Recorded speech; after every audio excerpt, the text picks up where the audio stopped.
गांडे विधानसभा seat से भाजपा प्रत्याशी जिला परिषद अध्यक्ष मुनिया देवी ने गुरुवार को नामांकन दाखिल कर दिया है। नामांकन दाखिल के पूर्व हजारों की संख्या में उनके समर्थक गिरिडीह पहुंचे थे।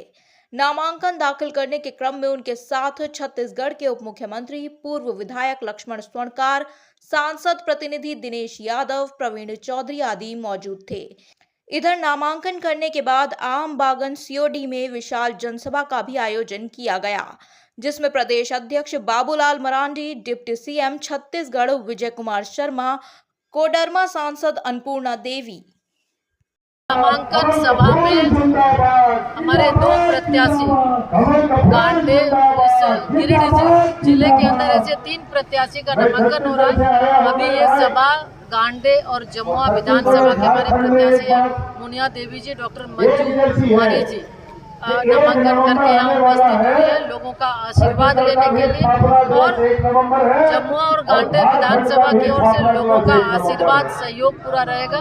आने वाले समय में भारतीय जनता पार्टी की सरकार बनेगी, एनडीए की सरकार बनेगी। लोगों ने ये तय कर लिया है कि इस बार फिर से भारतीय जनता पार्टी को और एनडीए को जिताना है।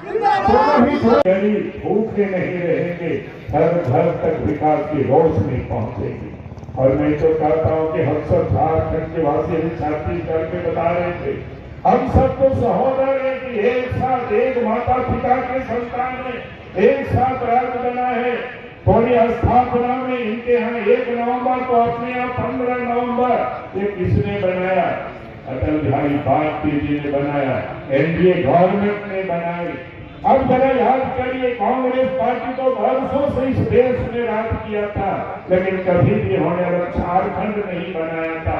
आज जिसके पास झारखंड मुक्ति मोर्चा है, बल्कि झारखंड पार्टी झारखंड मुक्ति मोर्चा कांग्रेस के हाथों भीगते रहे, आज भी उनके साथ है। और इसलिए मैं आज सबसे कहता हूँ, भारतीय जनता पार्टी ने वादा किया था कि हमारी सरकार बनेगी तो हम अलग झारखंड राज्य बनाएंगे, और झारखंड राज्य भी बनाया और झारखंड राज्य बना, बीजेपी की सरकार बनी। अब याद करिए, मैं लोगों से कहता हूं जो हमारी उम्र के हैं, हमसे अधिक उम्र के, उनको समझ में आएगा। पहले गांव तक आने जाने की सड़कें नहीं हुआ करता था, गांव के घरों में बिजली नहीं हुआ करता था। लगता था कि पता नहीं, हमें याद है 1998 में हम भारत सरकार के मंत्री थे, गांव पैदल जाना पड़ता था, 5 किलोमीटर सड़कें नहीं हुआ करता था। मोटरी में जूता चप्पल ले करके जाते थे, एक बार ट्रैक्टर से पार हो रहे थे। हमारे यहाँ चंदौली में सकरी नदी बाढ़ में बहते बहते हम बच गए थे। लगता था कि पता नहीं कभी सड़क बनेगा कि नहीं बनेगा, लगता था कि पता नहीं कभी नदी में पुल या बनेगा कि नहीं बनेगा। लेकिन आज मुझे कहने में गर्व हो रहा है, पहले देश में अटल जी के नेतृत्व में सरकार बनी, अब नरेंद्र मोदी जी के नेतृत्व में देश में सरकार चल रही है। इस देश के गांव और गांव तक बिजली के पहुंच गई और घरों तक में बिजली पहुंच गया। अब याद करिए, पहले करासन तेल के लिए हम लोग कितना डीलर में हम चक्कर लगाते थे। मिट्टी तेल के लिए ढिबरी बाजार से खरीद के लाना पड़ता था, लालटेन खरीद के लाना पड़ता था। यह अलग बात है कि आज भी कुछ लोग लालटेन लेकर लूटा है, कोयला को भी लूटा, बालू को पत्थर, कोयला, यहाँ तक की जमीन को भी उन्होंने लूटा है। सेना की जमीन तक उन्होंने नहीं छोड़ा है। और इसलिए मैं आज आप सब लोगों से यही करने के लिए आया हूँ। उन्होंने अपने तिजोरी को ही 5 साल तक ही भरने का काम किया है। और इसीलिए भाई और बहनों, मैं आप सबसे यही निवेदन कर रहा हूँ, जिन्होंने अपने परिवार के लिए राजनीति किया हो, पैसे के लिए राजनीति किया हो, अब समय आ गया है इनको झारखंड की उस कुर्सी से हटाने का। यही मैं आज आप सब लोगों से निवेदन और अपील करने के लिए आया।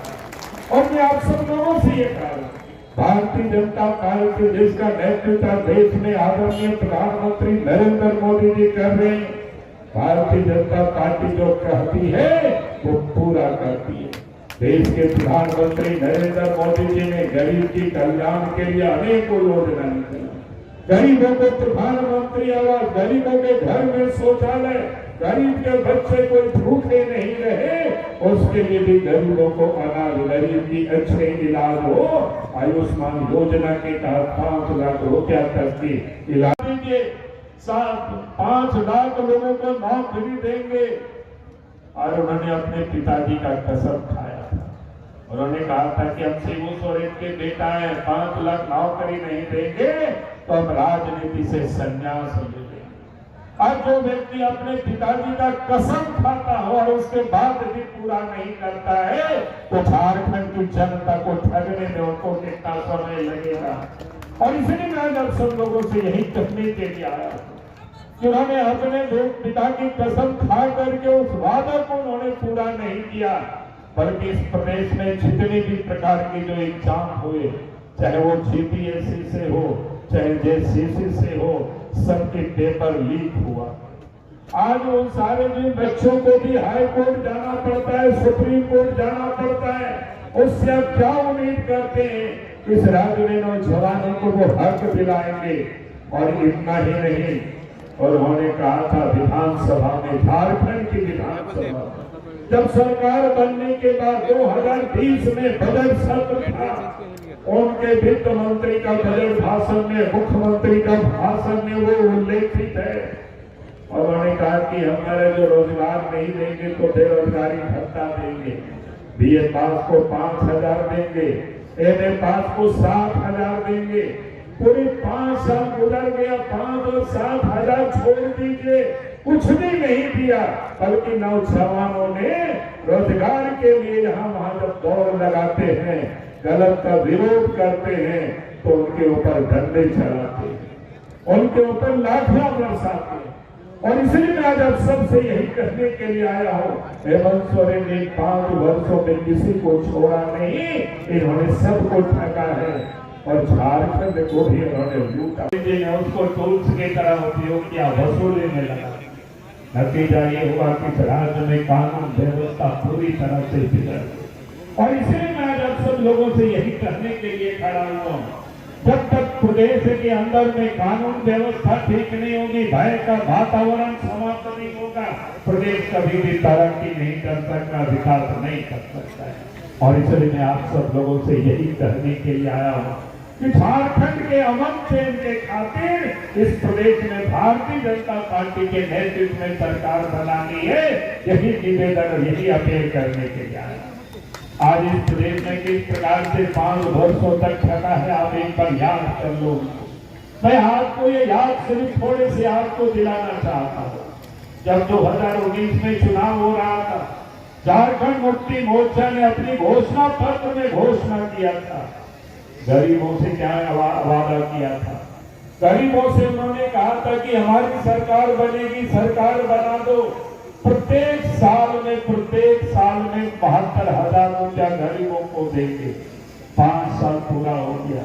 5 साल में जितना दिन होता है उतना तो छोड़ दीजिए, 72,072 लोगों को भी नहीं दिया। अरे 1-2 लोगों को भी दे करके शुरुआत करते तो हम समझते कि वास्तव में हेमंत सोरेन ने, झारखंड मुक्ति मोर्चा ने जो गरीबों के साथ वादा किया तो उसको पूरा करना। लेकिन उन्होंने कुछ भी किया था। उन्होंने मां बहनों से क्या कहा था कि हमारी सरकार बना दो, महीना में आपको 2,000 रुपये चूल्हा खर्च देंगे। अब पूरे 5 साल गुजर रहा है, कभी भी किसी महिलाओं की ओर घूम करके चूल्हा खर्च नहीं किया, एक भी नहीं दिया। और उसके बाद उतना ही नहीं, इस प्रदेश में बच्चियों को भी कहा था कि आपकी जब शादी होगी बेटी तो सोने की सिक्का आपको देंगे। इन 5 वर्षों में 1, 2, 3 नहीं बल्कि लाखों बच्चों की शादी हो गई, लेकिन किसी को सोने की सिक्का नहीं मिला। उन्होंने जो विधवा है, दिव्यांग है, क्या कहते हैं, वृद्ध है, उन सबके बीच भी कहा था विधानसभा हम कार्यकर्ता अपने जिम्मे लेते हैं, हम यह पूरा विधानसभा जिता करके आपको देंगे। आप यहाँ आए हैं समर्थन के लिए, ये बहुत है। आने वाले समय में हम कार्यकर्ता मिलकर के इस काम को करेंगे। भारतीय जनता पार्टी के कार्यकर्ता है मेरे दोस्त, मैं निवेदन पूर्वक कहना चाहता हूँ आपसे, भारतीय जनता पार्टी के और बनेंगे। गरीबों से पक्के आवास का जो वादा था, वो वादा भारतीय जनता पार्टी की सरकार ने, माननीय विष्णुदेव जी की सरकार ने पूरा किया है। मित्रों, मैं आपसे एक बात कहना चाहता हूँ, हम सबके बीच में मंच पर बड़े नेता उपस्थित हैं जिनका नाम पूरे भारत में है। ऐसे बाबूलाल मरांडी जी मंच पर विराजमान है।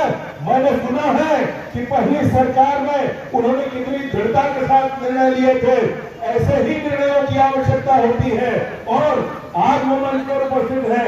मैं तो ये मांग करता हूँ अपने साथी कार्यकर्ताओं से कि हम उनको आज का मंच का संचालन करें हमारे भारतीय जनता पार्टी के जुझारू नेता, कर्मठ नेता श्री महादेव दुबे जी, मंच पर उपस्थित हमारे प्रदेश के अध्यक्ष श्री बाबूलाल मरांडी जी, छत्तीसगढ़ के उप सीएम श्रीमान विजय शर्मा जी, प्रदेश के मंत्री दिलीप कुमार वर्मा जी, और जितने भी मंच पर है सभी सम्मानित मंच और गांधीगंज विधानसभा से आए हुए सभी हमारे माताएं बहनें, पत्रकार बंधुओं, सभी का मैं हार्दिक अभिनंदन, हार्दिक स्वागत करती हूँ कि आज मैं वाकई में